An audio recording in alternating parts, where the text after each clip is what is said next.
All right, good morning. Today we're beginning packet number 3 with lessons 9 through 12. So on the bottom here we have packet number 3. So let's go start lesson number 9. So if I look here, I have lesson number 9. We're going to continue with simplifying radicals, but we're going to do that with coefficients this time. So for the do now, I'd like you to quickly simplify the square root of 216. Pause this video and come back when you've finished to check your answer. So if we take a look here, the largest perfect square that you could divide 216 by is 36. And that's our perfect square, so that simplifies to 6. And 36 times the square root of 6 would give us the 216. So 6 square root 6 is our simplified answer. All right, so what happens when there is a coefficient with the radical? So we're going to figure out how to do that. But one thing I didn't have you do before we did the do now that I'd like you to do at the top of every single page when we're dealing with simplifying radicals is writing your perfect squares. So I'd like you to write all your perfect squares at the top here and then come back to the video. All right, so now we have the square root of 175 that we need to simplify. So the first thing that we're going to do is we're going to ignore that coefficient in front, that 2 in front, and we're just going to try to simplify the square root of 175 like we normally would. So in order to do that, we're going to have to look at all the numbers that are lower than 175 and try to see which one you can divide it by evenly. So I'm going to start with 175 divided by the number that's lower than that is 169. That doesn't divide evenly. 175 divided by 144. Nope. 175 divided by 121. Nope.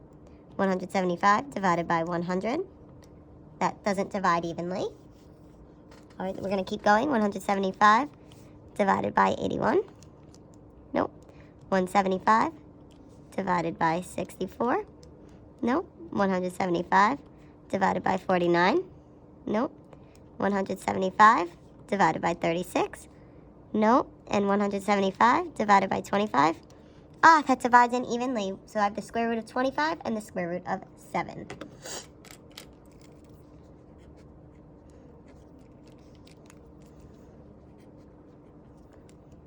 And for now, I'm just going to bring that 2 down so that it's right there again. So then we're going to continue. I could simplify the square root of 25 as a 5. And then I still have my square root of 7. And now, the 2 is attached to the square root of 175 up here with an invisible operation. It's really multiplication. So here it's being multiplied. So then here I have 2 being multiplied. So then we could simplify that even further now, but this time the 2 isn't being multiplied by the 5. So 2 times 5 gives me 10 radical 7. So the only difference when we have the coefficient is we have something that's being multiplied. All right, so here we have some examples. Let's try to do 1, 2, and 3. And I'm sorry, this shouldn't say explain, that should say example. So first, we need to write our perfect squares all at the top. So I'll give you a minute to do that. Pause the video, come back to me. All right, so I have all my perfect squares listed at the top of the page. So then we need to simplify 10 radical 96. So I'm going to take the 96 and I need to find the largest perfect square that I could divide it by. So first, we're going to start with dividing it by 81. And that doesn't work.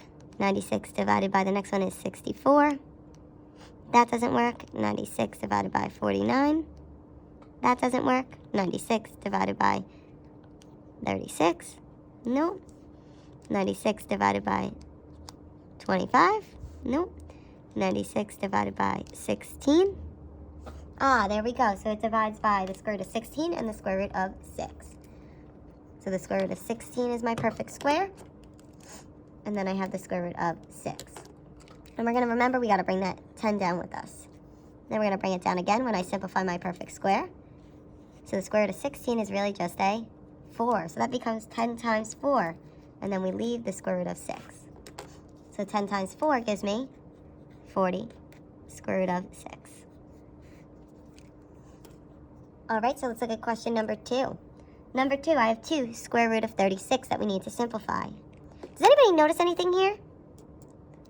So what I notice here is that the square root of 36 is actually a perfect square itself. So you could just simplify that. So this then becomes 2 times the square root of 36 is just 6, because 6 times 6 gives us 36. So 2 times 6 is 12. So there's our simplified answer. All right, in question number 3, we have -7 and the square root of 600. So we need to simplify this. So we're going to find the largest perfect square that we could divide 600 by.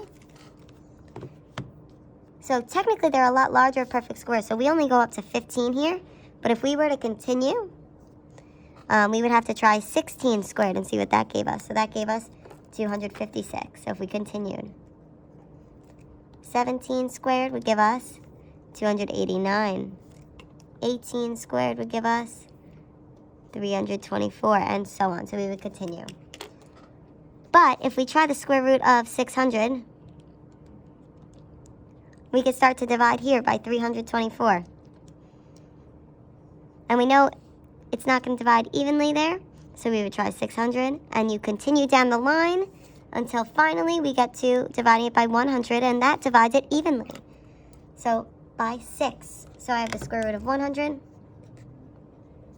and the square root of 6. And then don't forget we have that -7 being multiplied in front there. So then I have -7 times, so the square root of 100 we could simplify to 10. And then I just have radical 6 that gets brought down. So -7 times 10 gives me a -70, and then I'm just left with the radical 6. So I'd like you to now try 4, 5, and 6 on your own. Pause this video and come back to check your answers. So if you take a look at question number 4, the largest perfect square you could divide 45 by was the square root of 9 times the square root of 5. So you'd simplify the square root of 9 to a 3, radical 5, and then we got to multiply it by that 5. That was the coefficient outside. So you end up with 15 radical 5. Looking at number 5, we have to find the largest perfect square that goes into square root of 180. And you have the square root of 36, which multiplies by the square root of 5. We had that 5 as a coefficient in front. The square root of 36 simplifies to 6. So we end up with 5 times 6, which gives us 30 radical 5. Looking at number 6, there's a negative there. That's really an invisible -1 in front there. So we're going to multiply that throughout, but we need to first simplify the square root of 405, and the largest perfect square you could divide that by is 81 and radical 5.